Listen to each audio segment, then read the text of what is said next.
선순위 임차인이 있는 거네. 요거 가져왔네, 제가.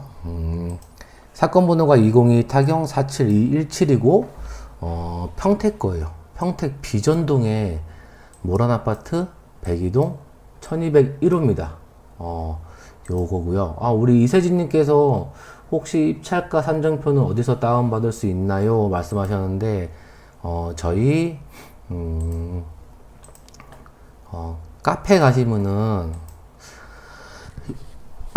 부동산 경매 스터디라고 제가 운영한 카페인데, 카페에서, 권리 분석을 위하여, 여기, 게시판 들어가셔가지고, 여기서, 쭉 내려가다 보면은 조회수가 많은 게 하나 있는데, 요거.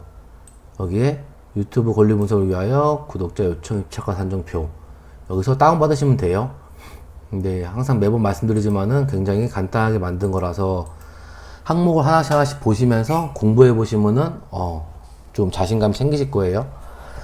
자, 이제 비전동의 아파트인데 이제 면적은 25평, 등기 면적이 25평이고 전용 면적이죠. 그럼 30평대 아파트 되겠죠. 그 대지권은 23.96평, 생각보다 넓어요. 대지권이. 대지권 넓으면은 3종인데 매각 물건은 건물 전부, 토유 전부니까 낙찰받으면 온전하게 취득하는 거고, 사건 접수는 작년 9월. 소유자 오땡땡, 채무자 오땡땡, 채권자 평땡땡인데, 사실 소유자랑 채무자랑 다른 분이어도 상관없다고 했죠. 물상 보증인이라서 우리는 낙찰받으면은 똑같아요. 똑같으니까 신경 안 쓰셔도 되고, 채권자는 평땡땡땡이고 평택 어쩌고인가 보네요. 그러면 임의경매, 경매 구분은 임의경매 나오는데, 임의경매는 보통 근저당권에 기한 경매니까 채권자가 설정한 근저당권에 의해서 경매가 진행되나 보다 라고 짐작은 할 수 있죠. 물론 다른 경우도 있지만은. 감정가는 2억 8,100이고 채권자가 경매 신청한 이때쯤에 시세라고 생각하시면 편해요. 그리고 감정평가서를 보시면은 좀 자세하게 나와 있습니다. 그렇지만은 이게 지금 22년도에 신청한 거고, 지금은 1년 지났으니까 시세는 따로 확인해 보셔야 되고요. 맨날 보지만 시세를 볼 때 작년에 올랐다가 지금 떨어지고 있죠. 떨어지고 있는 상황이고, 뭐 최근에는 저점 찍었단 말도 있긴 하지만은 좀 더 지켜봐야겠죠. 그걸 딱 다 믿으면 안 되고, 사실은. 그리고 채권자가 경매 신청을 하면은 보통 세 가지 하는 거고요. 감정평가, 현황조사, 문건 송달하는 거고.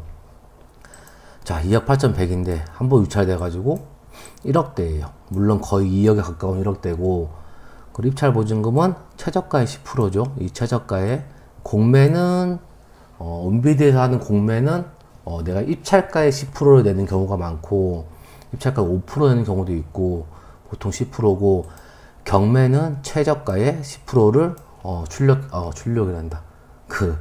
출금해가지고 가져가야죠.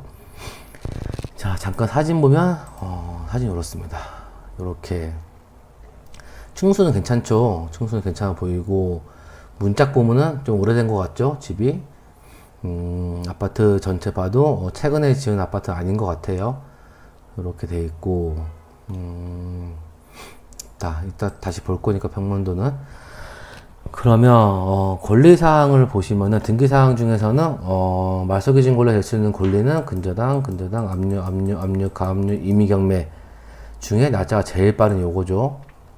이거고, 평택농협이네요. 평택농협의 근저당권이 말소기준 권리고, 낙찰받으면 얘를 포함해서 다 소멸하는 건데, 경매 신청 채권자도 평택농협이죠. 같은 거고, 중간에 소유권이 바뀌었어요. 매매했는데 대출을 그냥 승계 받은 것 같죠? 등기사항을 보면은.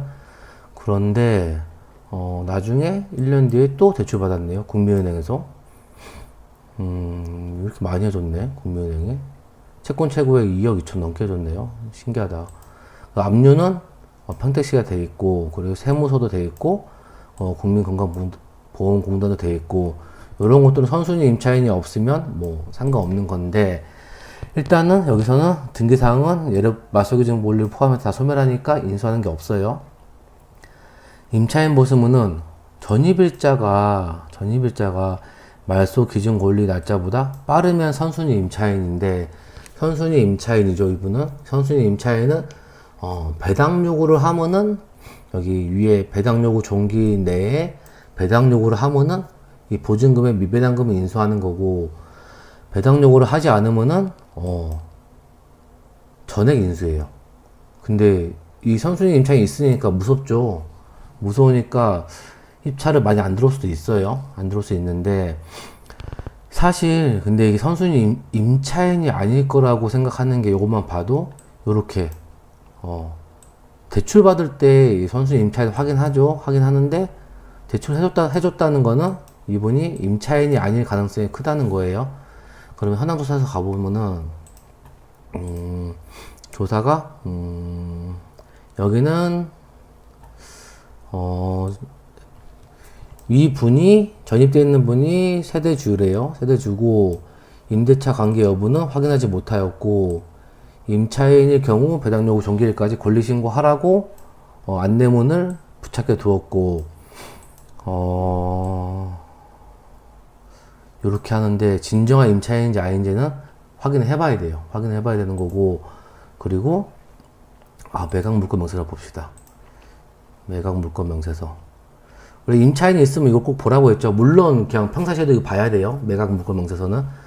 근데 여기 정보 출처의 그 부분 보면은 현황조사가 있고 권리신고가 있는데, 현황조사는 법원에서 나가서 그냥 조사한 것만 기록한 거고, 권리신고란 게 있으면은 임차인이 권리신고한 거니까 보통은 이제 임대차 계약서 내서 같이 내고 권리신고하니까 더 믿을만한 거고, 현황조사는 참고만 하는 거예요.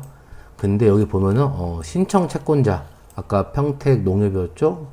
무상거주임을 확인하는 의견서, 무상거주 확인서, 신분증 사본, 인감증명 사본이 제출되어 있습니다 라고 나와 있죠. 그러면은 이분은 무상거주자신 거죠. 사실 보통 대출 받을 때 다 받으니까 무상거주 확인서, 그러니까 이분은 무상거주인이라고 추정이 되는 거고, 좀 더 정확하게 하려면 평택농협 가셔가지고 한번 확인해 보셔도 돼요. 알려줄 수도 있으니까. 자, 그렇게 되면 만약에 이게 무상거주자라고 확인되면은 평범한 사건이 되는 거죠. 다만 이 대항력이 있다고 나와 있는 법원 문건 보고 좀 무서워서 입찰 안 들어올 수도 있어요, 사람들이.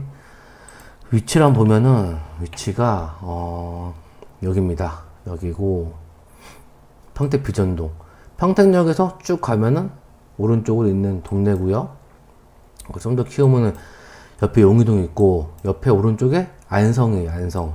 이 용의동은 지난번에도 한번 했었는데 되게 깔끔한 동네였죠. 여기가 용의동은 굉장히 깔끔한 이런 동네였고, 아파트도 지은 지 엄청 오래되지 않았었고. 근데 비전동을 보시면은 어떨까요? 비전동은 조금 용의동보다는 조금 오래된 도시 같죠?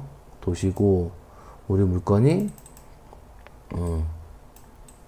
요겁니다. 요거 동아 모란 아파트 좀 돼 보이죠? 그래도 이 정도면 약간 동간거리 되게 넓고 아파트가 괜찮아 보이더라고요. 자, 그러면 그리고 학교도 근처에 있어요. 초등학교, 고등학교도 있고, 여기도 고등학교 있네요. 중학교가 안 보이네.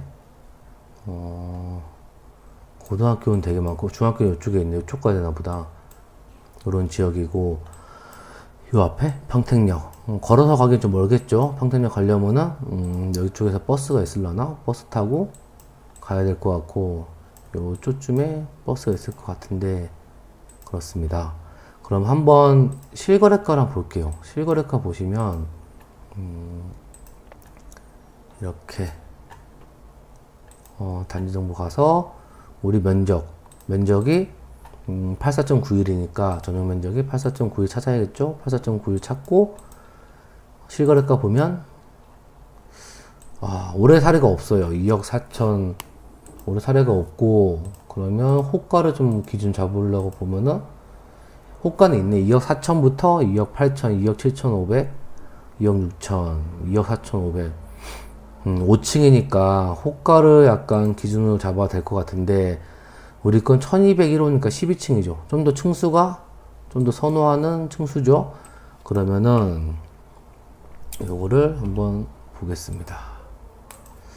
자, 감정가고 감정가. 사실은 근데 실거주 목적이신 분들은 굉장히 좋을 수가 있죠. 이거를 경매로 사면은 사실 굉장히 좀 돈을 좀 아낄 수도 있고 130. 그리고 양도가액을 한 2억 4천?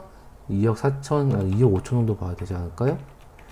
2억 5천을 보면은 일단 지금 최저가가 뭐 한 거의 2억이니까 1억 9천 되니까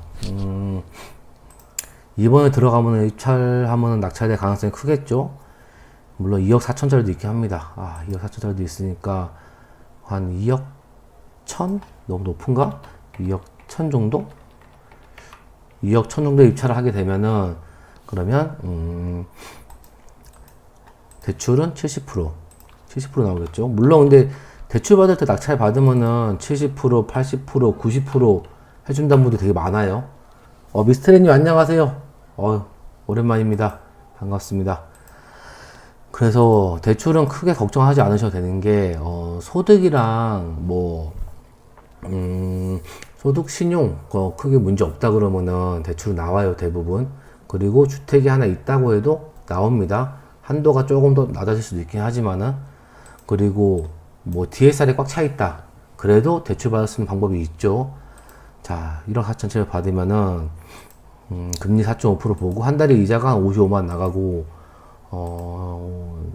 일단 취득세는 1.1%로 다시 바꿔야죠. 1.1% 바꾸고 1.5 바꾸고 명도 비용이랑 좀 든다 가정했을 때 한 6,700만 원도 들어가야 돼요. 6,700만 원도 현찰로 들고 있어야 되고, 그리고 현재 시세에 호가에 매도를 하면은 한 4천만 원 남는 거. 생각을 잘 해볼게. 내가 만약에 이 집을 너무 괜찮아서 좀 경매로든 사고 싶어, 매매라도 뭐 사고 싶다 하면은 이렇게 경매를 이용하면은 굉장히 이득이죠. 4천만 원. 지금 제일 싼 게 뭐 중층이 2억 4천 정도가 나와 있는 게 있으니까 우리는 뭐 12층이라서 고층이라서 좀 더 좋은 가격을 받을 수 있지 않을까 라는 생각이 듭니다. 사실은 제가 실거래가만으로 많이 했었는데 낙찰가를 좀 올리기 위해서, 낙찰 확률을 좀 올리기 위해서. 사연님 안녕하세요. 반갑습니다. 자, 선 좋아요 감사드립니다. 따봉 눌러주셨네요. 너무 감사드리고요. 자, 요 정도 되는 아파트예요. 그래서 사실 요것도 약간 소액으로 좀 할 수 있는 거를 좀 가져와 봤고, 그래서 오늘 약간 소액 정도로 할 수 있는 것들, 엄청 큰 돈 안 들어가는 그런 거를 좀 가져왔어요. 정리하자면은 평택의 비전동에 있는 30평대 아파트고, 등기상에 인수하는 거 없는데 전입이 빠른 한 분이 계세요. 대항력이 있다고 나와 있으니까 보통 이제 분들은 무서워서 못 들어가요. 이 보증금을 인수할까봐. 근데 사실 이렇게 채권이 은행이나 농협이나 이렇게 채권 돈을 빌려줬다는 거는 이분들이 무상거주 확인서를 받았다는 얘기죠. 그러니까 무상거주하고 있다는 얘기예요. 그래서 사실은 또 아니다라고 얘기할 수도 있는데 일단은 그렇게 추정이 됩니다. 조사를 좀 해보셔야 되고, 약간 경쟁에 좀 덜 할 수 있는 그런 물건으로 생각이 되고, 그리고 감정가 2억 8천100 나왔는데 지금 호가가 2억 4천에서 2억 8천까지 나와 있어요. 거래 사례는 없긴 하지만은, 그런데 만약에 한 2억 1천만 원 정도에 낙찰되면은, 입찰을 하면은 그리고 2억 5천 정도에 판다 가정하면은 4천만 원이 남죠. 4천만 원이 남는 사건이고, 만약에 전세를 준다 그러면은 전세는 1억 9천대니까 사실 좀 안 맞죠. 돈이 묶일 가능성이 있고, 1억 6천도 있으니까 묶일 가능성이 있고, 월세 준다 그러면은 뭐 1000에 90인데 1000에 90이면은 1000만 원 회수 돼가지고 한 5,700만 원 정도 들어가고, 90이니까 35만 원 남네요. 이자 내고도. 요 정도는 뭐 괜찮은데, 그래도 투자금이 좀 거의 한 5, 6천 묶인다 그러면은 조금 애매하긴 한데, 수익률이 그래도 수익률을 발생하는 그런 사건입니다. 관심 있는 분은 한번 임장 가셔가지고 조사를 해보시는 게 좋고, 조사해보실 때 이 점유자에 대한 거 좀 조사를 많이 해보시면 좋을 것 같아요. 다음 물건 볼게요. 다음 물건은, 일단은 다음 물건